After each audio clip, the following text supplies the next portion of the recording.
नमस्कार छात्रों, मैं मोहम्मद नवीस सर फजंदार कनिष्ठ महाविद्यालय वहूर, तालुका महाड़, जिला रायगढ़, मेरे यूट्यूब चैनल मोहम्मद नवीस सर संग हिंदी सीखे में आपका स्वागत करता हूँ। आज हम 11वीं कक्षा का चौथा पाठ देखने जा रहे हैं, जिसका नाम है मेरा भला करने वालों से बचाए। इसके लेखक हैं डॉक्टर राजेंद्र सहगल। लेखक परिचय देख लेते हैं। राजेंद्र सहगल जी का जन्म 24 अगस्त 1953 को हुआ। आपने दिल्ली विश्वविद्यालय से एमए, पीएचडी की उपाधि प्राप्त की। आप बैंक में उप प्रबंधक के रूप में कार्यरत रहे। आप आकाशवाणी से विभिन्न विषयों पर वार्ताओं का प्रसारण करते रहे तथा सामयिक महत्वों के विषयों पर फीचर लेखन भी करते हैं। स्तरीय पत्र पत्रिकाओं में आपके लगभग 50 व्यंग्य लेख प्रकाशित हुए हैं। प्रमुख कृतियां: हिंदी उपन्यास 3 दशक, शोध प्रबंधक, असत्य की तलाश, धर्म बिका बाजार में व्यंग्य संग्रह। विद्या परिचय: हिंदी गद्य की विभिन्न विधाओं में व्यंग्य का प्रमुख स्थान है। अतिशयोक्ति, विडंबना, विसंगतियों, अनयोक्ति तथा आक्रोश प्रदर्शन व्यंग्य के प्रमुख उत्पादन है। व्यक्ति को दोमुहापन, दोगलापन, पाखंड, चालाकी, धूर्तता इतने पर्दों के पीछे छिपी रहती है कि केवल व्यंग्य रचनाकार ही अपनी पैनी नजर से उसे देख पाता है। वह व्यक्तिगत राग द्वेष से मुक्त होकर व्यक्ति के इस पाखंड को पकड़ता है। किसी व्यक्ति, समाज, राष्ट्र, वर्ग आदि का मजाक उड़ाना व्यंग्यकार का उद्देश्य नहीं होता, बल्कि पाठकों को वे एक साफ सुथरा दृष्टिकोण देना चाहता है। भाव तिरेक के बजाय भावों की तरलता ही व्यंग्य लेखक की वास्तविक कुंजी हो सकती है। श्रीलाल शुक्ल, हरिशंकर परसाई, केपी सक्सेना, रविंद्रनाथ त्यागी, शरद जोशी, शंकर पुण्णातांकर आदि ने व्यंग्य साहित्य को अपनी लेखनी से समृद्ध किया है। पाठ परिचय: प्रस्तुत व्यंग्य के माध्यम से व्यंग्यकार का मानना है कि झूठ को सच बताने में जो ताकत लगती है, उसका 100वां हिस्सा भी सच को सच साबित करने में नहीं लगता, परंतु झूठ को ही सही कहना आधुनिक काल का फैशन है। आज एक चीज के ऊपर दूसरी चीज फ्री, इस लालच में फंसे व्यक्ति की परेशानियां बताते हुए मुफ्त के चक्कर में अपना भला करने वाले हमारे आसपास कई सारे लोग दिखाई देते हैं। उनसे मुझे बचना है कहकर इस प्रवृत्ति पर व्यंग्य कसा है। तो चलिए शुरुआत करते हैं। इधर मैं कई दिनों से बड़ा परेशान चल रहा हूँ। सब मेरा भला करना चाहते हैं। अखबार पढ़ने बैठता हूँ तो समाचार पढ़ने से पहले ढेर सारे कागज साथ में आ जाते हैं। कोई कहता है आपके द्वार पर आकर बैठे हैं, सभी तरह के इलाज के लिए क्लिनिक खोल दिया है। आप मोटे हैं तो पतला कर देंगे, पागल है तो ठीक कर देंगे। क्लिनिक से हर स्लिमिंग सेंटर कर ही रहा है। बस आप आ जाए, बाकी सब हम पर छोड़ दें। हलवाई की दुकान वाला कह रहा है, ऐसी मिठाई आपने कभी ना खाई होगी।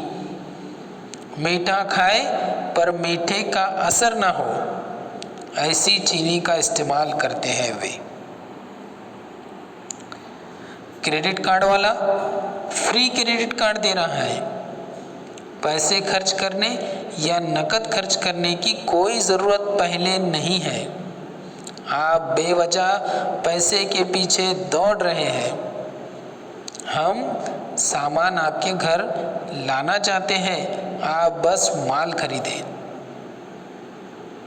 गाड़ी वाला नई गाड़ी के कागज दिए जा रहा है। साथ में लोन देने वाला बैंक के कागज भी दिए जा रहा है। अखबार के साथ पैम्फलेट इतने ज़्यादा है कि उन्हें पढ़ने बैठ जाओ तो अखबार पढ़ने के लिए वक्त नहीं बचेगा। जिसे देखो वही हमारी चिंता कर रहा है। मुस्कुराती चहचहाती लड़कियों के झुंड आपके पास किसी भी प्रदर्शनी को देखते वक्त आ जाएंगे।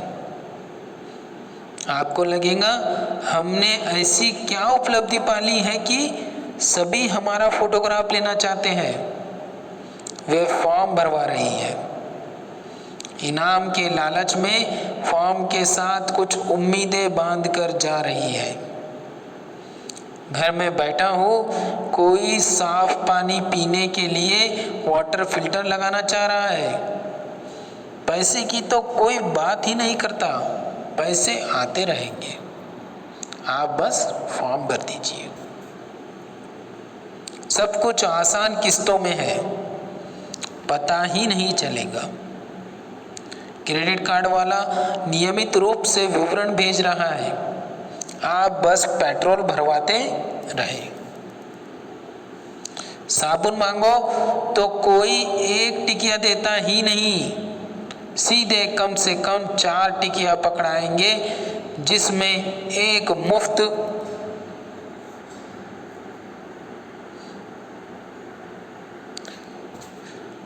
हर जगह एक फ्री का इतना चलन है कि लगता है सब जगह भाईचारा बढ़ गया है।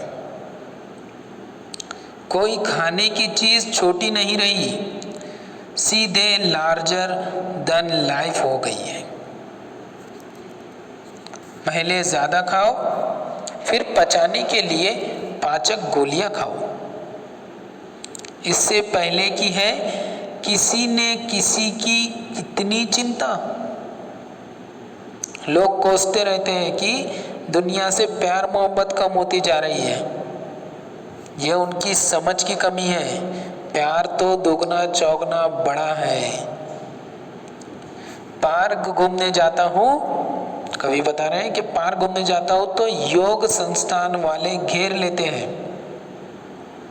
कहते हैं सिर्फ घूमने से और सैर करने से क्या होगा।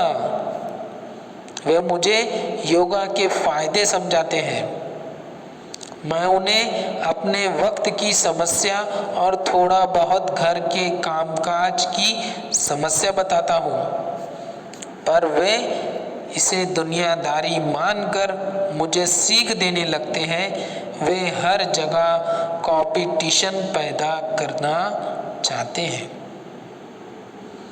मैंने अपना पक्ष रखते हुए उन्हें बताया कि मैं इस सैर से ही फिट रहता हूँ, पर वे इसे मेरी नासमझी मान मुझे योगा के फायदे ही बताए जा रहे हैं।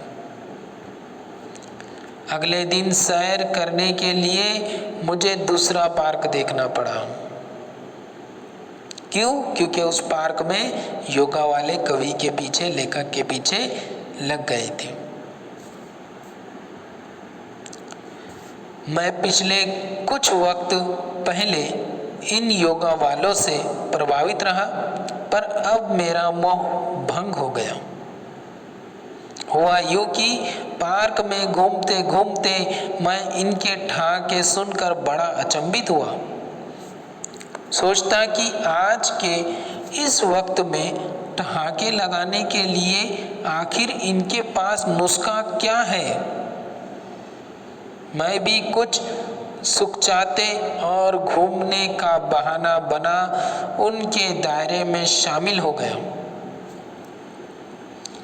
वहां जाकर पता चला कि उनका ठहाका लगाने का आधार था कि वे एक दूसरे को चुटकुले सुनाते, जिस पर सभी समवेत स्वर में ठहाका लगाकर हंसते। मुझे ठहाका न लगाते देख और अपनी हंसी में योगदान न देते देख हैरान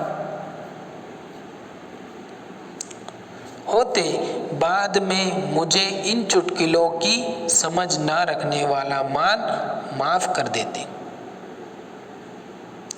मुझे जल्दी ही इन ठहाकों का राज समझ में आ गया। मैं अपने रास्ते वापस आ गया। एक दिन दो युवा आए, कहने लगे, अखबार के दफ्तर से आए हैं, फिल्में दिखाते हैं और आपकी राय के लिए आपको आमंत्रित करेंगे। अच्छा लगा।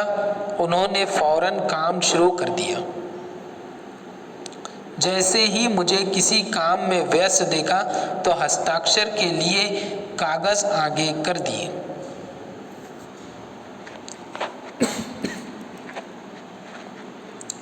पढ़ने के वक्त की बर्बादी समझ उन्होंने हस्ताक्षर वाली जगह बताकर मेरे हस्ताक्षर करवा लिए। वही हुआ था जो होना था। थोड़े दिनों बाद एक चमचमाता क्रेडिट कार्ड आ गया। सारे मामले की छानबीन करने पर पता चला कि वे देश के भावी कर्णधार बेशक अखबार के ऑफिस से आए थे, पर उनका किसी विदेशी बैंक से कॉन्ट्रैक्ट था। इस कॉन्ट्रैक्ट के चलते उन्हें क्रेडिट कार्ड बनवाने का लक्ष्य पूरा करना था। फिल्म देखने जाता हूँ, टिकट के साथ खाने का सामान शामिल कर लिया जाता है। मैं खाने की मनाही करता हूँ। मुझे कुछ इस तरह से समझाया जाता है, 3 घंटे की फिल्म में कोई भूखा प्यासा थोड़े ही बैठेगा। फिर खाने पीने की लाइन में आपका लगना हमें अच्छा नहीं लगेगा। उसे पता है भूख तो लगेगी, वह दूरदर्शी है, उससे दूसरे की भूख बर्दाश्त नहीं होती। लाइन में लगने के कष्ट से कष्ट होगा, पहले ही इंतजाम कर देता है।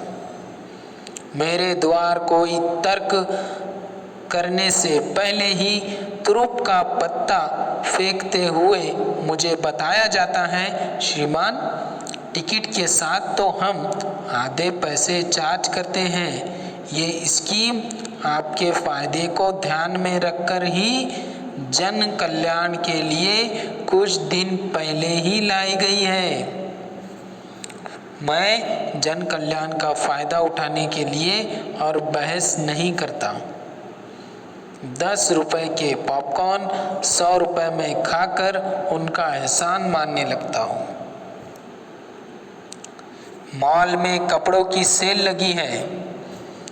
माल बेचने वाले चिल्ला चिल्ला कर कह रहे हैं, 1500 रुपए की साड़ी 350 रुपए में, 1000 रुपए का कुर्ता 200 रुपए में। मैं जिज्ञासा से वह पूछ बैठता हूँ, आप इतना सस्ता माल देकर अपना दिवाला क्यों पिटवा रहे हो? वह झट से कहता है, मैं भारत माँ का सपूत हूँ, मुझे अपने देशवासियों से प्यार है। मैं इस धरती का कर्ज उतारना चाहता हूँ। दरअसल वह सेकंड का सस्ता माल बेचने के लिए अपने को धरती का लाल कहता है। वह अपने बलिदान के लिए उतारू है। वह व्यापारी है। हर चीज बेच लेता है, अपना कर्ज उतार रहा है। मैं निरुत्तर हो जाता हूँ। मैं उस महान आत्मा के सामने नतमस्तक हूँ। कोई दुकान वाला त्योहारों पर होने वाली छुट्टियों की अग्रिम सूचना दे रहा है। फला फला तारीख को दुकान बंद रहेगी, आज ही जरूरत का सामान जमा कर लो। हमें तो आपकी बड़ी चिंता रहती है। हमें पता है इसके बिना रह नहीं पाओगे। दोगुनी कीमत में पाने के लिए दर दर भटकोगे।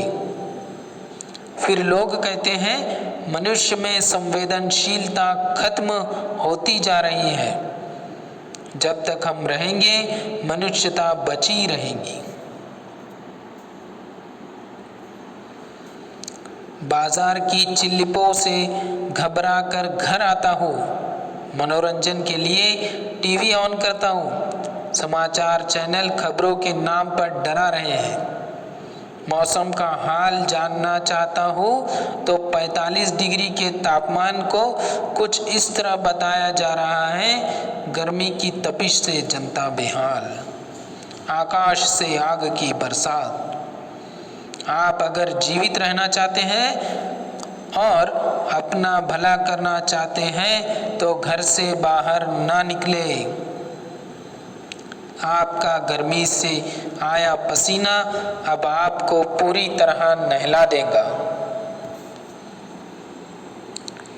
इस तरह सर्दी के खौफनाक वर्णन से आप रजाई में भी कपकपी महसूस कर सकते हैं।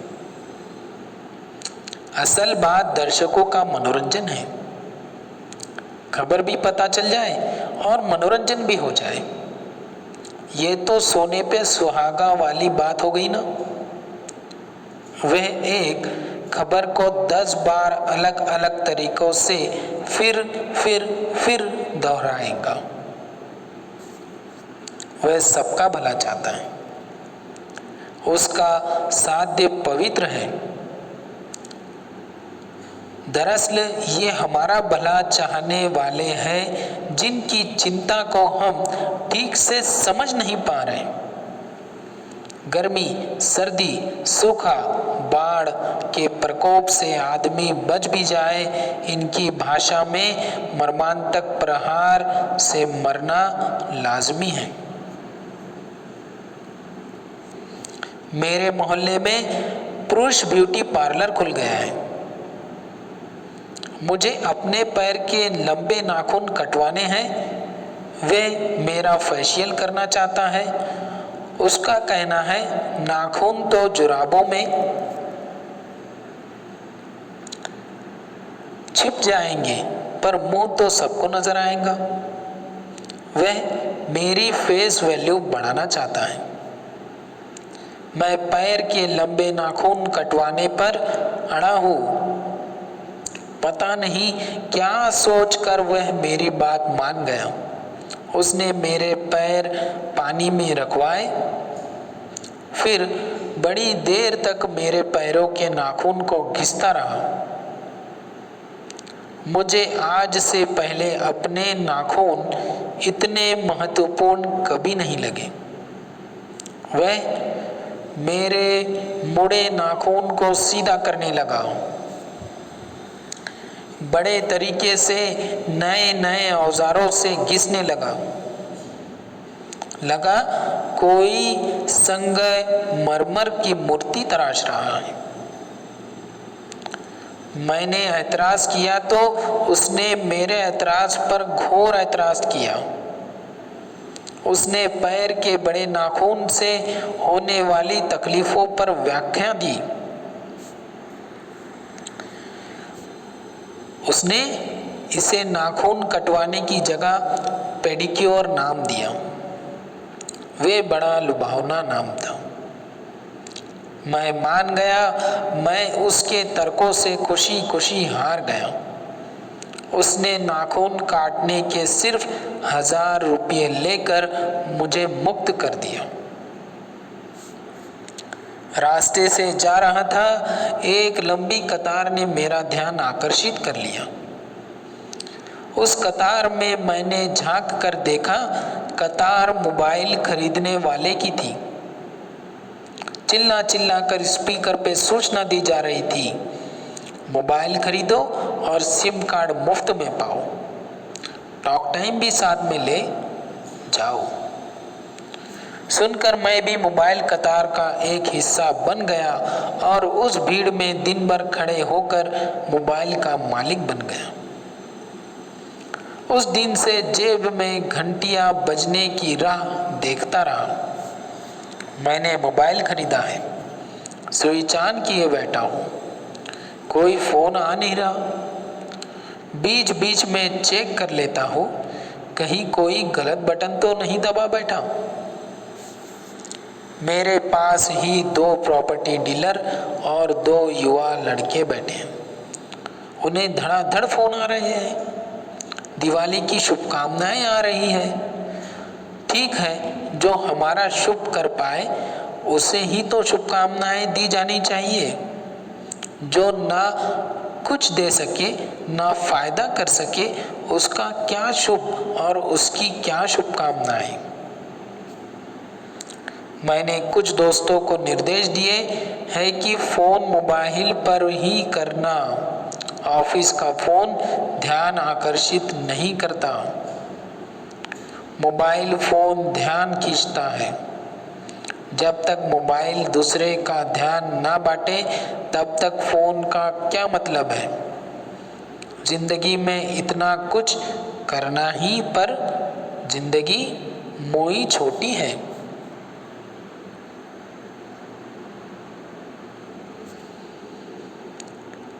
अपनी और दूसरों की जिंदगी दांव पर लगानी होती है।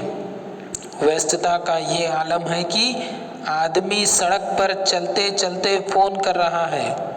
पता नहीं कौन लोग हैं जो कहते हैं भारत और अमेरिका का मुकाबला नहीं किया जा सकता।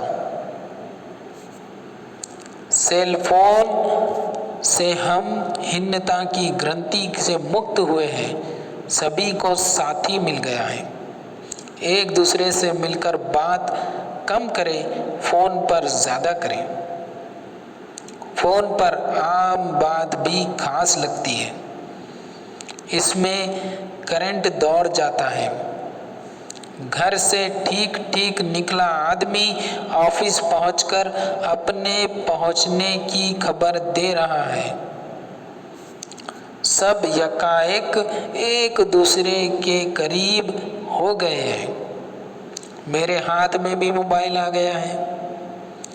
उस मोबाइल से मुझे भी प्यार हो गया, लेकिन कब से राह देख रहा हूँ मुफ्त में मिले सिम कार्ड से मोबाइल पर घंटी क्यों नहीं बजती। याद रखें, घोषित तौर पर अपना नुकसान करने वालों से फिर आप बच सकते हैं। कुछ अपनी सुरक्षा की तैयारी कर सकते हैं, पर इन फायदा करने वालों से बचने की ज्यादा जरूरत है। ये हर हालात में आपका फायदा करके ही मानेंगे। मैंने कई बार इन भला करने वालों को समझाया है कि क्यों मेरे पीछे पड़े हो, मुझे अपना भला नहीं करवाना है, ऐसे ही ठीक हो। भला करने वाला मेरी निष्क्रियता को नजरअंदाज करते हुए मेरे फायदे के नुस्खे समझा रहा है। यह ले लो वो फ्री, वो ले लो ये फ्री। पता नहीं वे कौन लोग हैं जो आए दिन जमाना बुरा है कहकर एक दूसरे को परेशान करते रहते हैं। यहाँ तो भला करने वाले परेशान करने की हद तक भला करने लगे हैं। बुरा करने वालों से आदमी सीधे टकरा जाए या किसी दूसरे की मदद मांग ले, पर इन भला करने वालों को तो पहचानना भी मुश्किल है। आप तो बस प्लीज मुझे किसी तरह इन भला करने वालों से बचाएं। झूठ बराबर तप नहीं, व्यंग संग्रह से। इसके शब्दार्थ और स्वाध्याय आपको लिखित रूप में आपके व्हाट्सएप ग्रुप पर दे दिए जाएंगे, वहां से आप इसे लिख लें। धन्यवाद।